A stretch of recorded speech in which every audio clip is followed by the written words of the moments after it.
So hello students, welcome back again. Current electricity के series में आप ही लोगों का स्वागत है सभी बच्चों का।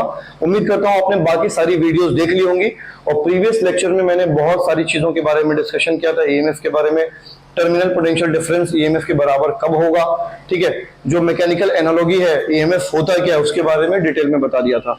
अब मैं सिर्फ सेल के बारे में डिस्कशन करूंगा। केवल सेल की तीन बातें हम लोग पढ़ेंगे आज। सेल क्या होता है, ईएमएफ क्या होता है और इंटरनल रेजिस्टेंस के बारे में। सेल कुछ भी नहीं है, देखो cell is a device and it is a electrolytic combination of two electrode and cathode electrolytic solution होता है।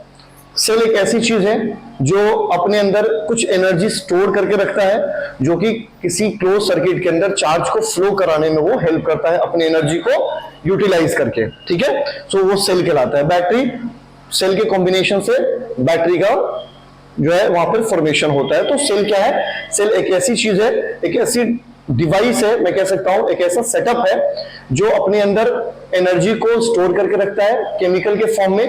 तरह तरह की केमिकल्स होती हैं, इलेक्ट्रोलाइटिक सॉल्यूशन होता है, एसिडिक सॉल्यूशन, कैथोड रोड होगा, एनोड होगा उसके अंदर, और वो अपने अंदर एनर्जी को ईएमएफ के फॉर्म में स्टोर करके रखता है, जो कि इलेक्ट्रॉन को या चार्जेस को पुश करने में हेल्प करता है, किसी सर्किट के अंदर बिजली को दौड़ाने में हेल्प करता है। वही सेल होता है, ठीक है। सेल का सिंबल ऐसा होता है बच्चों, ये होता है एक सेल। देखिए सेल को हम इस तरह से बनाएंगे, ये सेल होता है, ठीक है।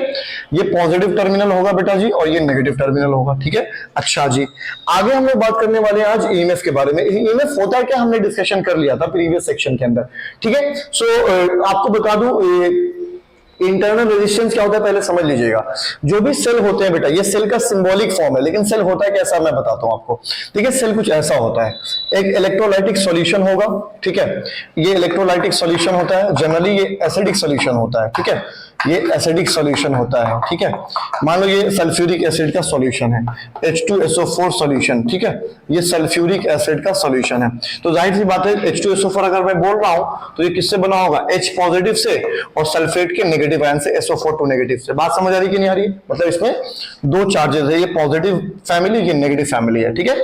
अच्छा, यहां पर बच्चों क्या होता है, यहां पे दो इलेक्ट्रोड होते हैं, ये इलेक्ट्रोड होते हैं, मतलब मेटेलिक रॉड होता है ये, जिसके अंदर से करंट का फ्लो होगा, ठीक है।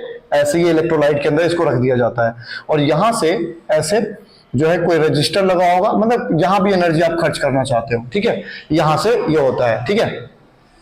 ये जो इलेक्ट्रोड्स होंगे ये भी क्या करेंगे, चार्ज को एक्यूमुलेट करेंगे, मतलब H पॉजिटिव किधर जाएगा, मतलब SO4 टू नेगेटिव क्या जाएगा, जैसे मान लो जो ये मान लो यहाँ पे मैंने क्या कर दिया, एक पोटेंशियल लगा दिया, ठीक है।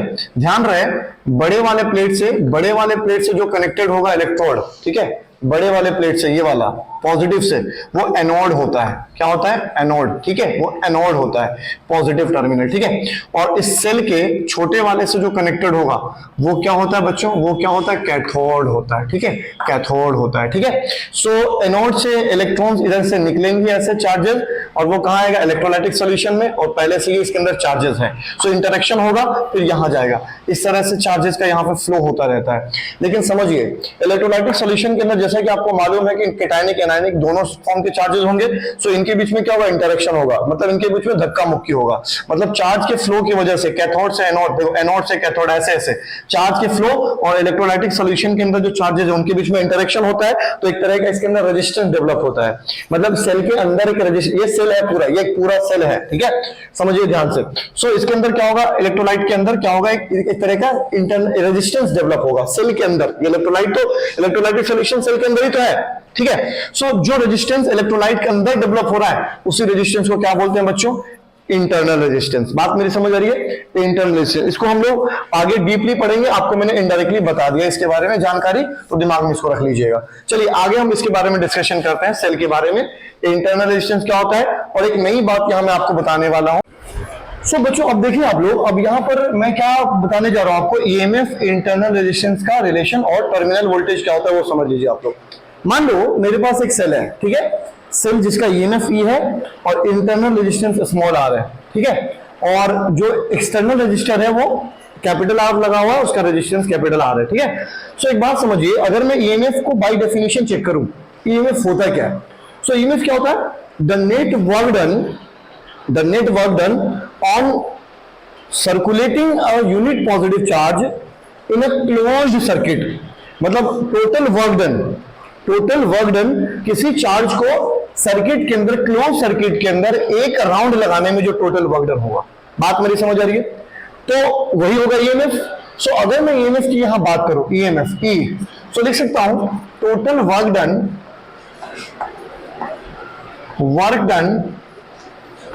On moving a unit positive charge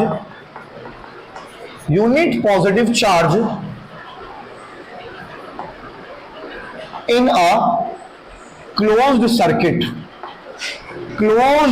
circuit का क्लोज होना कंपलसरी है।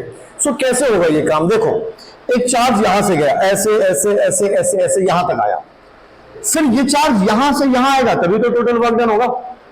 बोलो, मतलब अब यहां से यहां आने का मतलब क्या? Potential drop, work done. तो कौन करेगा ये वर्क डन? देखो कैसे निकलेगा।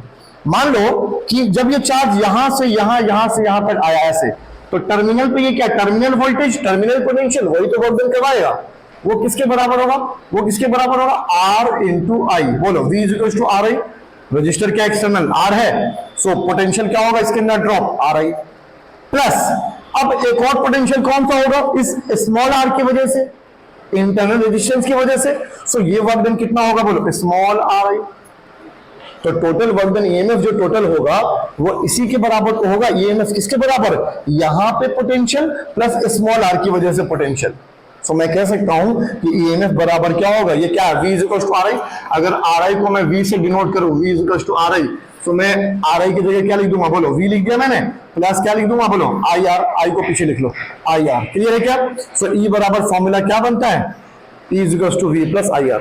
ई क्या है? ईएमएफ दो सेल, V क्या है? टर्मिनल। इस टर्मिनल पे जो पोटेंशियल ड्रॉप है, इस बाहर के वायर में, जो इस सेल से जो कनेक्शन इस वायर का, इसके अंदर जो पोटेंशियल है वो V है। बात मेरी समझ आ रही है? So E is equal to V plus I R. ठीक है, अब कंडीशन देखिए आप। अगर मैं यहां ओपन सर्किट की बात करूं, if circuit is open, circuit open का मतलब क्या होगा मालूम? कोई करंट फ्लो नहीं होगा, no current will be flowing, कोई करंट फ्लो नहीं होगा। और जब कोई करंट फ्लो नहीं होगा तो I बराबर क्या हो जाएगा? जीरो। और I जीरो हो गया तो ये पूरी फैमिली जीरो। सो E किसके बराबर हो जाएगा? V के बराबर। अभी प्रीवियस वीडियो में मैंने आपको बताया था कि ईएमएफ और टर्मिनल पोटेंशियल डिफरेंस बराबर कब होगा? जब बैटरी का कनेक्शन नहीं होता है, जब बैटरी का सर्किट क्या होगा, मतलब वहां पे सर्किट क्या होगा? ओपन होगा।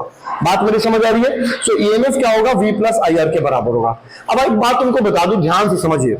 ईएमएफ क्या हो रहा है? EMF terminal potential V plus I are के बराबर हो रहा है। तो जाहिर सी बात है, यहां आप देख रहे हो साफ साफ कि जो E है वो हमेशा V से क्या होगा? बड़ा होगा। बोलो, हमेशा बड़ा होगा। बोलो, तो किसी ऑर्डिनरी सेल का, किसी भी सेल का जो उसके अंदर ईएमएफ है वो हमेशा टर्मिनल पोटेंशियल से हमेशा क्या होगा? ग्रेटर होगा। अगर क्योंकि वो एनर्जी प्रोवाइड कर रहा है ना, वो नहीं होता तो टर्मिनल पोटेंशियल ही प्रोड्यूस नहीं होता।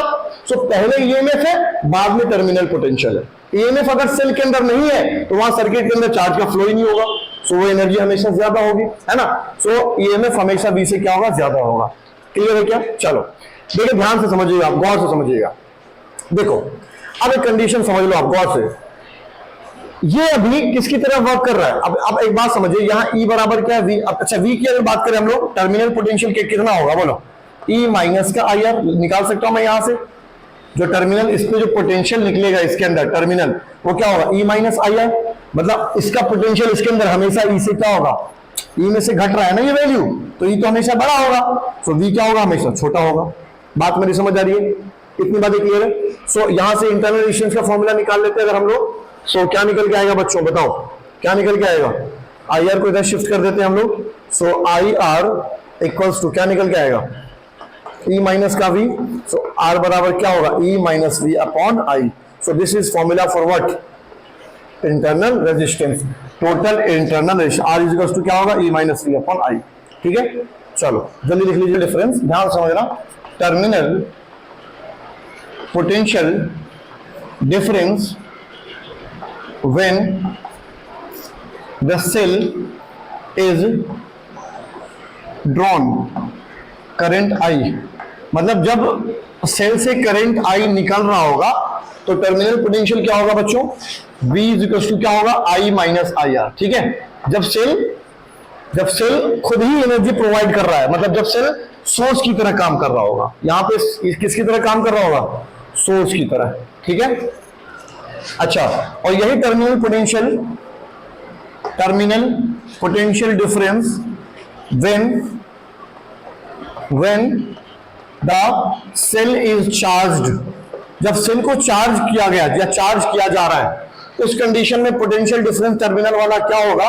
वो होगा V is equal to E plus IR, मतलब ये पोटेंशियल होता है, ठीक है। ये डिस्चार्ज वाला कंडीशन होगा और ये चार्ज वाला कंडीशन होगा। जब ये चार्ज हो रहा होगा सेल, उस दौरान इस सर्किट के अंदर जो पोटेंशियल होगा, पोटेंशियल डिफरेंस, वो किसके बराबर होगा? E प्लस IR के बराबर, ठीक है। यहां पे किसकी तरह काम कर रहा होगा? लोड की तरह काम कर रहा होगा। सेल किसकी तरह काम कर रहा होगा? लोड की तरह, ठीक है। तो सेल जब सोर्स की तरह काम करेगा, तो फॉर्मूला क्या होगा? V is equal to E minus IR, और सेल जब लोड की तरह काम करेगा तो फॉर्मूला क्या होगा? V is equal to E plus IR। बात मेरी समझ आ रही है? So these are the basic thing about cell EMF, internal resistance और terminal voltage. Thank you class, thank you so much for watching. Next video में हम लोग बात करेंगे कॉम्बिनेशन ऑफ सेल के बारे में।